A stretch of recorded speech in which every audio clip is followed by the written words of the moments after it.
Hello and welcome you all to let's crack it with Abhishek Gupta. तो ये हैं 24 and 25 June के करंट अफेयर्स। बहुत इंपॉर्टेंट करंट अफेयर्स है गाइस, आप इनको कवर कर लीजिए। कोई भी आपको डाउट आता है, कोई भी आपका सजेशन है तो कमेंट सेक्शन में कमेंट करके जरूर बताइएगा।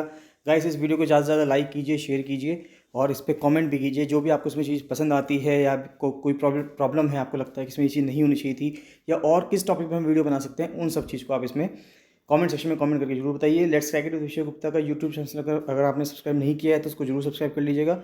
और let's crack it with Abhishek Gupta का फ्री टेलीग्राम चैनल भी है, तो इसको जरूर से जरूर ज्वाइन कर लेना। सारे अपडेट्स यहीं पे आते हैं, इसको ज्वाइन करना बहुत बहुत ज़्यादा ज़रूरी है। 24 और 25 जून के करंट अफेयर्स स्टार्ट करने से पहले बताना चाहूँगा गाइस कि लोअर पीसीएस मेंस के लिए और आरओ एडवोकेट जनरल मेंस के लिए फुल प्रिपरेशन बैच चल रहा है, टेस्ट सीरीज चल रही है। और एफआरओ मेंस के लिए भी टेस्ट सीरीज चल रही है। तो जो भी कैंडिडेट्स हैं वो चाहते हैं कि वो टेस्ट सीरीज ज्वाइन करके अपनी परफॉर्मेंस टेस्ट करें, तो वो मुझे 7665804421 पर कॉल या मैसेज कर सकते हैं। और रेगुलर अपडेट्स पाने के लिए, करंट अफेयर्स की पीडीएफ लेने के लिए भी आप मुझे 7665804421 पर कॉल या मैसेज कर सकते हैं। चलिए स्टार्ट करते हैं 24 तो 25 जून के करंट अफेयर्स। सबसे पहले जो न्यूज़ आ रही है वो आ रही है GS1 से कि जो बंदा सिंह बहादुर हैं उनका जो मार्टियरडोम हुआ था, यानी उनका जो शहीदी दिवस था, उसको मनाया जाएगा। 9 जून को मनाया जा रहा है 306th मार्टियरडोम डे उनको जो मनाया जाएगा। और ऑर्गेनाइज़ किया जाएगा किसके द्वारा? नेशनल मॉन्यूमेंट्स अथॉरिटी के द्वारा। तो डिमांड हो रही है नेशनल मॉन्यूमेंट्स अथॉरिटी की for declaring monument of Baba Banda Singh Bahadur मार्टियरडोम monument in Mehrauli. तो महरौली में जो बाबा बंदा सिंह बहादुर जी का मार्टियरडोम बना हुआ है एज नेशनल मॉन्यूमेंट, की उसको नेशनल मॉन्यूमेंट डिक्लेयर कर दिया जाए under archaeological survey of India. तो अभी वो आर्कियोलॉजिकल सर्वे ऑफ इंडिया के तहत नहीं आता है, तो डिमांड इस चीज़ की हो रही है कि उसको आर्कियोलॉजिकल सर्वे ऑफ इंडिया के तहत ला देना चाहिए प्राइम मिनिस्टर के द्वारा। तो जो नेशनल मॉन्यूमेंट अथॉरिटी के चेयरमैन हैं श्री तरुण विजय, वो भी श्री जी किशन रेड्डी से मिले हैं और उनको उनके मार्टियरडोम के बारे में, यानी उनके जो शहीद, जब उनका जो शहीदी दिवस था, यानी जो शहीद हुए थे जिस टाइम, वो उसके बारे में बताया गया उनके बारे में। बाबा बंदा सिंह बहादुर अपने आप एक ग्रेट वॉरियर थे जिन्होंने भारत की रक्षा की to defend India and defeat the Mughals. Mughals को हराया उन्होंने। His original name was Baba Madhav Das and he was a bairagi sadhu. तो बैरागी साधु थे वो, उनका असली नाम बाबा माधव दास था। बाबा बंदा सिंह बहादुर एम्ड एट नेशनल अवेकनिंग। तो उनका जो एम था, उनका एम ये था कि वो एक नेशनल अवेकनिंग के लिए काम कर रहे थे, यानी कि जो लोग हैं उनके अंदर एक, यानी कि जो पूरा राष्ट्र है उसके अंदर एक अवेकनिंग आए कि वो इस चीज़ से जागे कि उसको आज़ादी लेनी है मुगलों से, and liberation of the country from the oppressive rule of the Mughals. तो जो मुगल्स का उस टाइम पे दमनकारी जो कानून चल रहा था, तो दमनकारी शासन चल रहा था, उससे देश को राष्ट्रीय जागृति और मुक्ति दिलाना था। Though independence came to India much later, yet it was Baba Banda Singh Bahadur who first taught the Indians to fight, conquer and establish their independent rule. अब देखिए, इंडिपेंडेंस तो बहुत बाद में आई, 1947 में हमको इंडिपेंडेंस मिली, लेकिन बाबा बंदा सिंह बहादुर ने बहुत पहले भारतीयों को ये सिखाने की कोशिश की थी कि आप जो है उठो, लड़ो और अपनी आज़ादी के लिए हक मांगो। बाबा बंदा सिंह बहादुर और उनके जो बेटे थे अजय सिंह, उनको 9 जून 1716 को मार दिया गया, उनको मार्टर कर दिया गया अलॉन्ग विद अदर 18 कंपेनियंस, 18 और उनके सहयोगियों के साथ, near a gate and route the tomb of so called Sufi saint Qutbuddin Bakhtiyar Kaki. तो जो कुतुबुद्दीन बख्तियार काकी की जो सूफी संत की जो टॉम थी महरौली में, वहाँ पे उनको मार दिया गया। The butchers first killed his son Ajay Singh in is lab. तो उनकी गोद में जो अजय सिंह थे, तो उनको पहले तो उनको मारा बुचर्स ने, इनकी जो जिन्होंने जो कसाई थे, बाद में। But Banda Bahadur remained unmoved and set in a compose state. लेकिन बंदा बहादुर वहाँ से नहीं हिले और वो ऐसे ही बैठे रहे। After that Baba Banda Singh Bahadur cruelly मार्टियर्ड। उनको बाद में बहुत ही क्रूअली उनको भी मार दिया गया। हिज ग्लोरियस मार्टियरडोम वैलिडेट्स भगत कबीर रेंडिशन इन गुरु ग्रंथ साहिब। तो गुरु ग्रंथ साहिब में भी इसके बारे में मैंशनड है। नेक्स्ट इंपॉर्टेंट न्यूज़ आती है GS2 से, पॉलिटी की न्यूज़ आ रही है कि द्रौपदी मुर्मू जी को एनडीए ने, जो इस टाइम पे रूलिंग पार्टी है एनडीए, उन्होंने उनको प्रेसिडेंशियल कैंडिडेट नॉमिनेट किया है और अपोजिशन पार्टीज़ ने यशवंत सिन्हा को प्रेसिडेंट कैंडिडेट के लिए नॉमिनेट किया है। इनके ऊपर, इनकी प्रोफाइल के ऊपर भी वीडियो आएगी कि द्रौपदी मुर्मू के बारे में भी हम सीखेंगे, पढ़ेंगे कि द्रौपदी मुर्मू की क्या प्रोफाइल रही है, और जो अपोजिशन के जो प्रेसिडेंट पोस्ट के जो कैंडिडेट रखे गए हैं यशवंत सिन्हा, उनकी क्या प्रोफाइल है, उनके बारे में भी देखेंगे। तो BJP parliamentary board nominated former Jharkhand governor Droupadi Murmu who hails from Orissa. तो जो झारखंड गवर्नर हैं, उन्होंने, झारखंड की गवर्नर रही हैं द्रौपदी मुर्मू, और जो उड़ीसा से बिलोंग करती थी, will be the first tribal women to be president of India if elected. अगर वो इलेक्ट हो जाती हैं तो वो भारत की पहली ट्राइबल विमेन होंगी जिनको भारत का राष्ट्रपति बनाया जाएगा। अपोजिशन ने former finance minister Yashwant Sinha ji को अपॉइंट किया है। यशवंत सिन्हा पहले ब्यूरोक्रेट हुआ करते थे, IAS हुआ करते थे 1960s में। बाद में उन्होंने 1980s में 1984 में करीब करीब बातें आती हैं, इन्होंने अपनी IAS की पोस्ट से इस्तीफ़ा दे दिया, यानी कि दे रिज़ाइंड, और उसके बाद उन्होंने उस टाइम पे पॉलिटिक्स ज्वाइन कर ली। Miss Murmu belongs to the Santhal community. तो ये इंपॉर्टेंट चीज़ है कि जो मिस मुर्मू हैं ये संथाल कम्युनिटी से बिलोंग करती हैं। उद्धव गवर्नमेंट वोबल्स एज सेवरल सेना MLAs रिबिल। तो बहुत ही इंपॉर्टेंट न्यूज़ आ रही है महाराष्ट्र से कि महाराष्ट्र में जो उद्धव सरकार है, उद्धव गवर्नमेंट है, वहाँ की जो सरकार है, यानी कि जो सेना के, शिवसेना के जो MLAs हैं, कुछ MLAs ने पार्टी को छोड़ने की बात कही है, जिससे कि उद्धव सरकार के ऊपर वहाँ पे खतरा आ रहा है। तो अगर हम असेंबली की कंपोजिशन देखें इस टाइम पे वहाँ पे, of the 152 legislators supporting the Maha Vikas Aghadi. अब देखिए महाविकास अघाड़ी करके वहाँ पे एक कोalition बनाया गया था, एक गठबंधन बनाया गया था 3 बड़ी पार्टीज़ के द्वारा, जिन्होंने मिलकर वहाँ पे सरकार चला रहे हैं। तो टोटल सीट्स अगर देखें तो महाराष्ट्र के जो टोटल सीट्स हैं असेंबली की, वहाँ की विधानसभा की, तो वो 288 हैं। तो अब वहाँ पे 152 लेजिस्लेटर्स होते थे, अब उनमें से 21 MLAs जो हैं शिवसेना के, और along with an independent MLA, और एक इंडिपेंडेंट MLA है। अब वो क्या कर रहे हैं, वो ये चाह रहे हैं कि वो इस कोalition से बाहर निकल जाएं। तो अगर हम देखें तो शिवसेना के 55 MPs हैं, MLAs हैं, NCP के 53 हैं, कांग्रेस के 44 है, BJP के 106 हैं, इंडिविजुअल 13 हैं, और वैकेंसी सीट जो हैं वो 1 है, और अदर्स जो हैं वो 16 हैं। तो ट्राइपार्टाइट महाविकास अघाड़ी एक गवर्नमेंट चल रही थी महाराष्ट्र में, is staring at a crisis, क्योंकि वहाँ पे जो सीनियर मिनिस्टर हैं और शिवसेना के लीडर थे Eknath Shinde, has rebelled against the party. उन्होंने पार्टी के अगेंस्ट में रिबेल कर दिया है, that is exit the ruling कोalition and join hands with the BJP again. तो वो रूलिंग जो कोalition चल रहा है उससे निकलकर BJP के साथ वापस हाथ मिलाने जा रहे हैं। तो इसकी वजह से वहाँ पे जो सरकार है वो गिरने की तादाद पे आ गई है। नेक्स्ट आती है न्यूज़ की judicial validity of the talaq Hasan mode of divorce.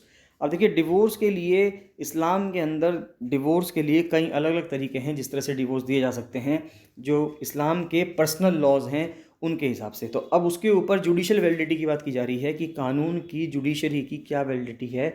जो उनके यहाँ एक मोड है, इस्लाम में एक मोड है डिवोर्स देने का, तलाक हसन।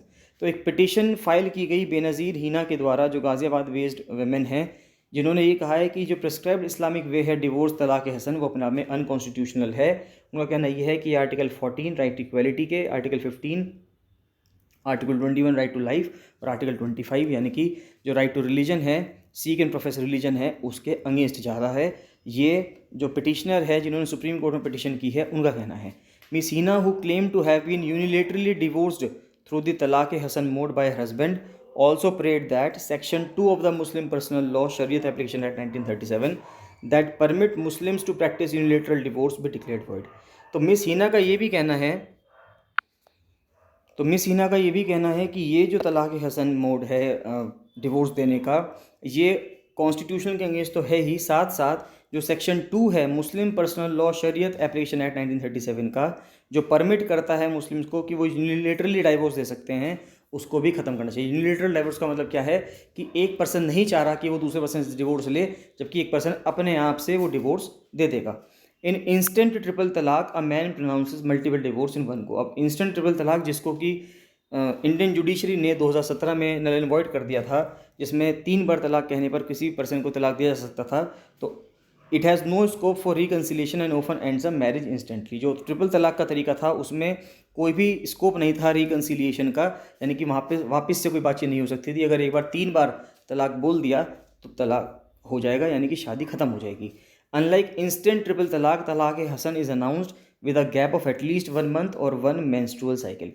तो ट्रिपल तलाक में जिस तरह से कि 3 बार तलाक एक साथ बोला जाता था, तलाक हसन के अंदर जो तलाक दिया जाएगा वो एक महीने के गैप के बाद दिया जाएगा, या 1 मेंस्ट्रुअल साइकिल के बाद दिया जाएगा। यानी कि जो फीमेल है, जब उसकी एक जो मेंस्ट्रुअल साइकिल है उसकी जब वो कंप्लीट हो जाएगी, उसके बाद उसको तलाक दिया जा सकता है।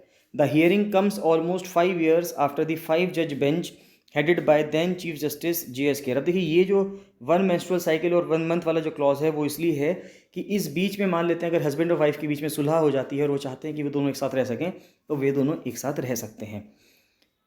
जो हियरिंग है comes almost 5 years after the 5 judgment. अब ये जो हियरिंग आ रही है वापस से, जो सुप्रीम कोर्ट में वापस से केस गया है तलाक हसन के लिए, ये 5 साल के बाद आया है।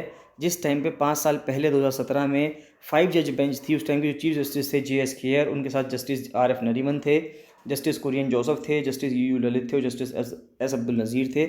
उन्होंने इनवैलिडेट कर दिया था इंस्टेंट ट्रिपल तलाक को शायरा बानो केस में। तो Shayara Bano versus the Union of India और अदर्स का केस जो अगस्त 2017 में उसको नल एंड वॉइड कर दिया गया था।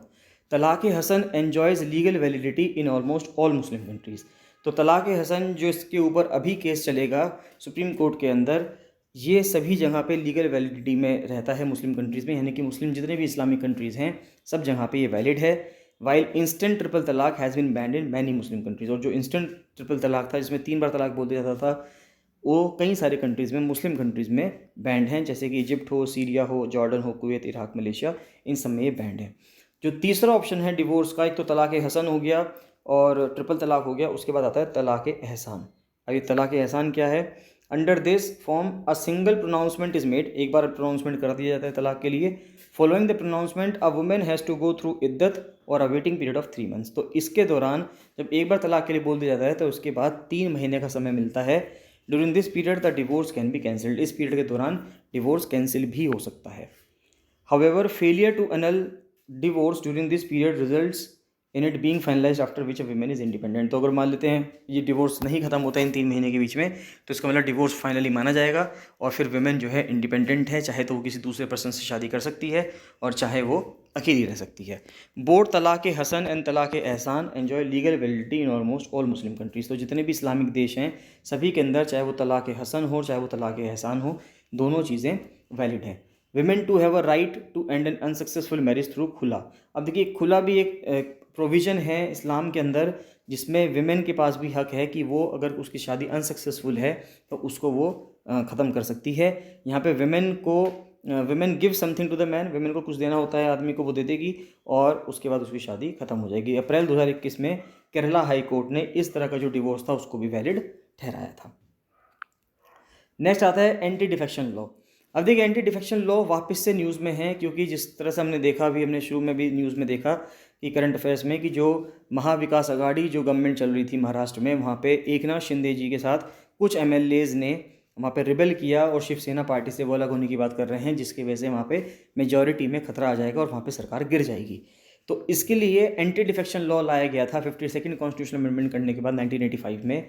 तो उसके बाद ये बात की जा रही है कि जो उद्धव ठाकरे की गवर्नमेंट थी, जो कि इंटरनल डिसेंट फेस कर रही है, यानी कि आपसी जो आंतरिक असंतोष है उसको फेस कर रही है, जिसके वजह से 22 एमएलए जो हैं जिनको एकनाथ शिंदे लेड कर रहे हैं, वो अब एंटी डिफेक्शन लाइट में आ जाएंगे। एंटी डिफेक्शन लॉ वापस से स्पॉटलाइट में आ जाएगा।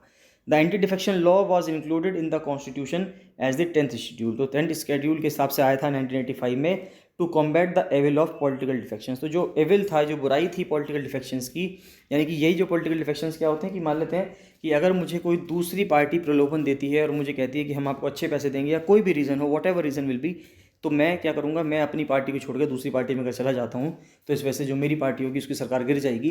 तो इस चीज़ से बचने के लिए 1985 में 52वें कॉन्स्टिट्यूशनल अमेंडमेंट के साथ इसको लाया गया था, एंटी डिफेक्शन लॉ को लाया गया था। The main purpose was to preserve the stability of government. Main purpose ये था कि गवर्नमेंट के अंदर स्टेबिलिटी आए, गवर्नमेंट स्थिर बने, and insulate them from defections of legislators from the treasury benches.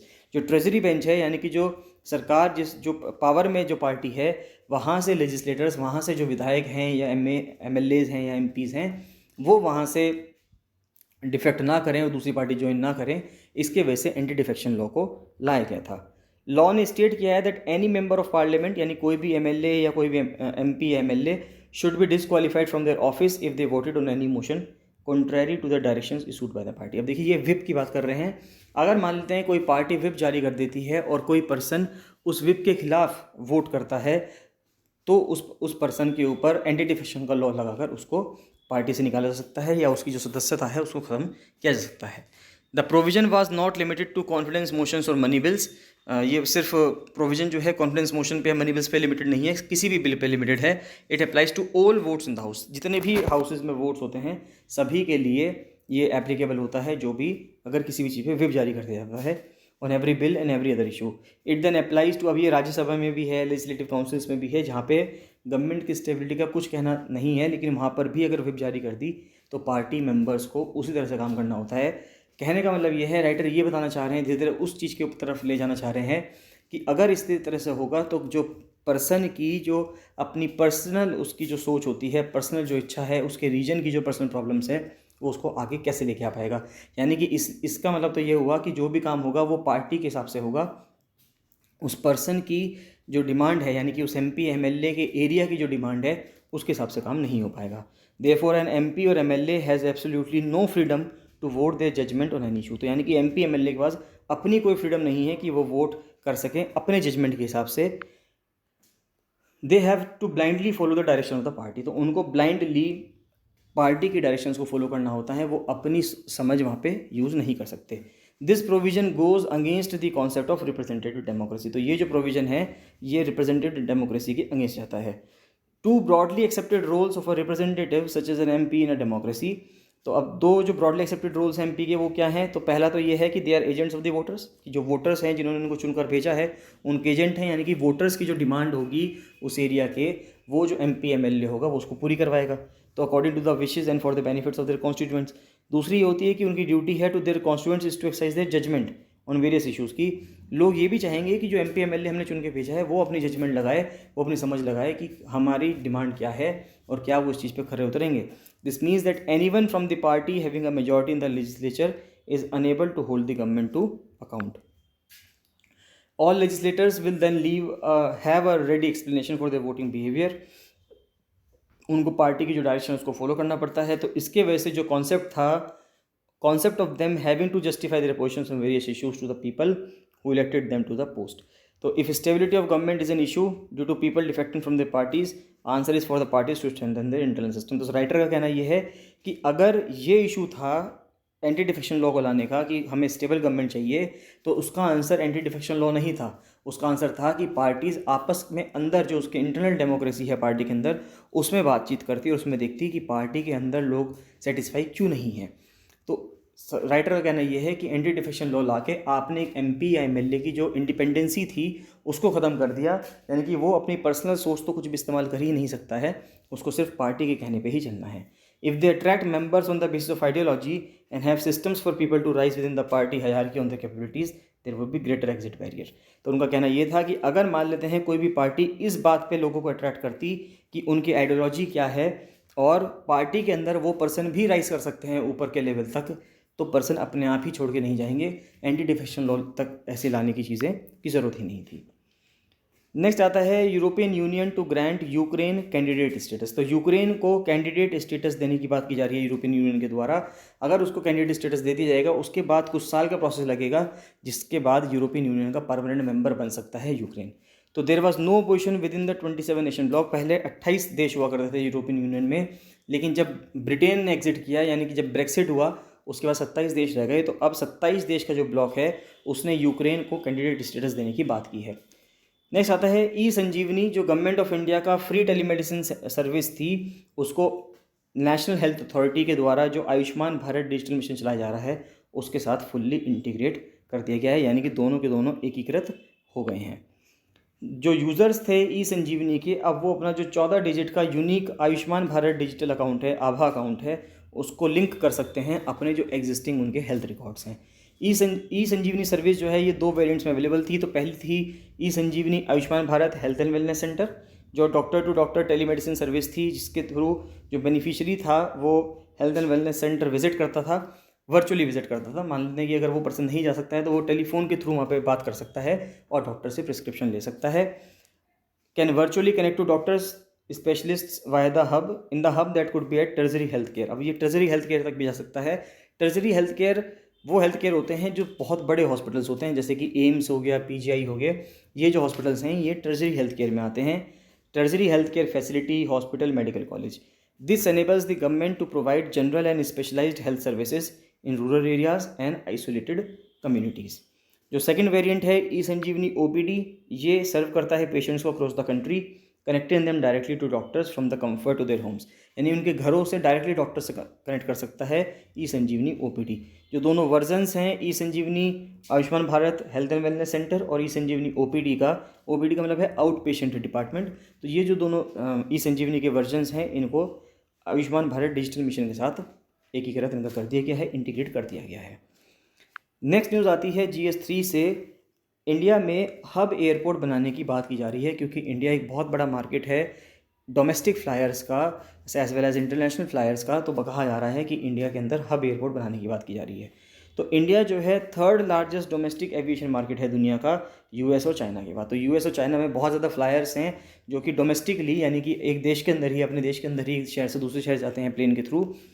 Bharat जो है ऐसे नंबर पे तीसरे नंबर पे आता है। Hub airport is one served by a multitude of airlines. तो हब एयरपोर्ट वो होता है जहाँ पे बहुत सारी एयरलाइन सर्व करती हैं, कनेक्टिंग सेवरल एयरपोर्ट्स, कई सारे एयरपोर्ट्स को कनेक्ट करती है थ्रू नॉन स्टॉप फ्लाइट्स। तो नॉन स्टॉप फ्लाइट्स के थ्रू उस एयरपोर्ट को वो कनेक्ट करती है। Historically airports were designed keeping the requirements of the origin oblique destination passenger in mind. अब देखिए, एयरपोर्ट्स इस तरह से डिज़ाइन किए जाते हैं कि वहाँ पे जो पैसेंजर होगा कहाँ से ऑरिजिन कर रहा है, कहाँ पे उसका डेस्टिनेशन है, इस हिसाब से जो एयरपोर्ट है उसको डिज़ाइन किया जाता है। This meant operating separate arrival and departure terminals. एक जो टिपिकल हब एयरपोर्ट है ये ऑपरेट करता है वेव्स के कॉन्सेप्ट पे। एक वेव होती है कि इनकमिंग फ़्लाइट कौन सी आ रही हैं, और वो कनेक्ट करता है with another wave of outgoing flights, और जो आउटगोइंग फ्लाइट्स हैं उनकी वेव के साथ उसको कनेक्ट करता है दैट डिपार्ट्स एन आवर और 2 लेटर।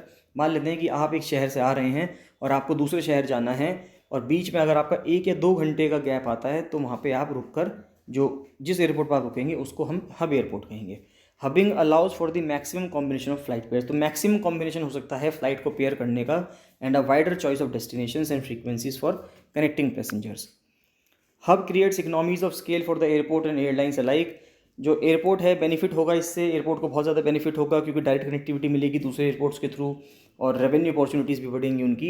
इंडिया में लार्जेस्ट डायस्पोरा है और ट्रांसनेशनल कम्युनिटी है, जिसमें 18 मिलियन यानी कि 1.8 करोड़, करीब करीब 2 करोड़ लोग जो हैं वो भारत के बाहर रहते हैं, जो 6 के 6 कॉन्टिनेंट्स जो हैं उनमें फैले हुए हैं।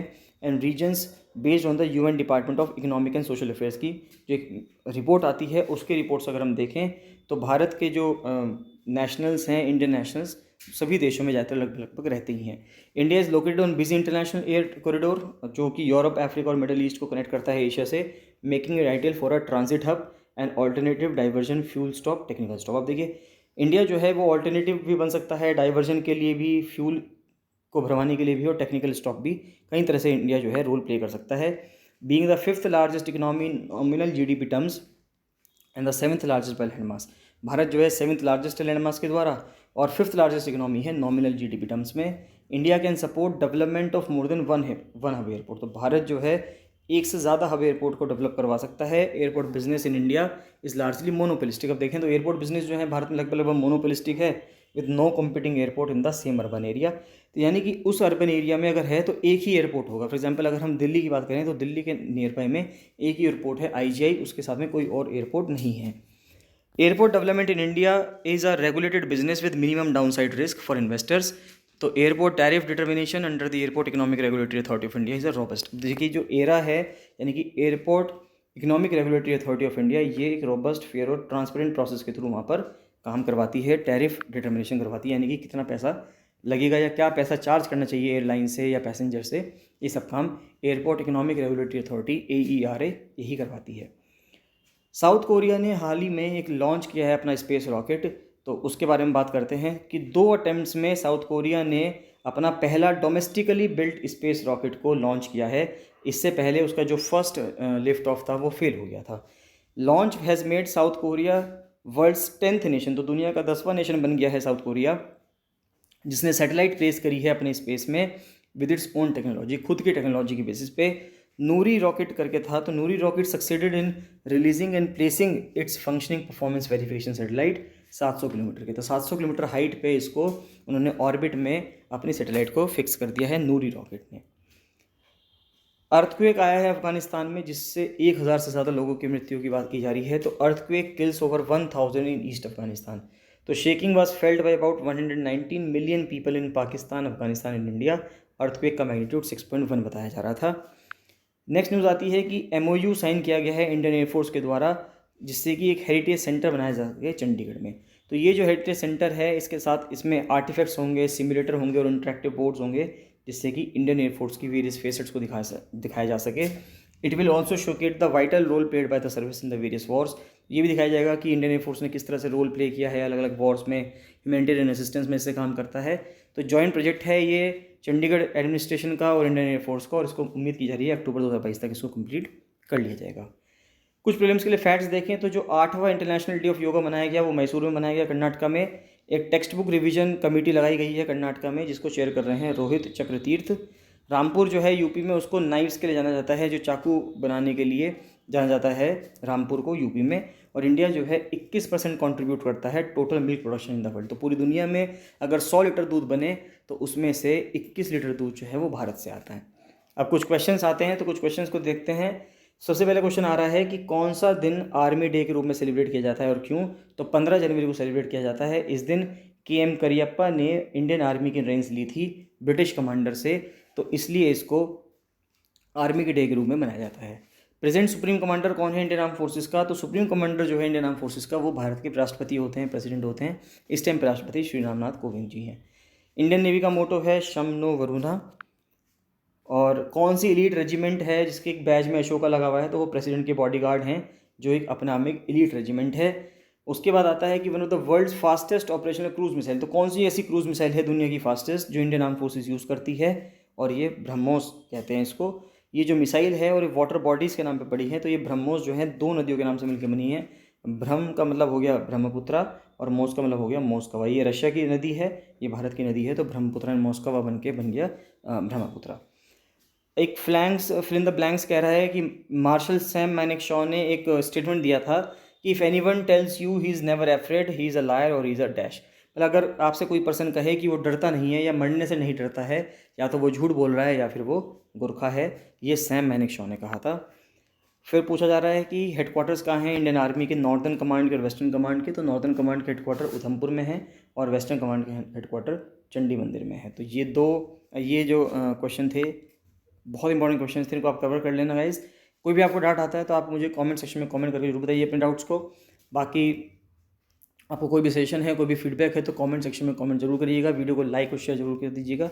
बाकी मिलते हैं नेक्स्ट वीडियो में। Thank you and bye bye.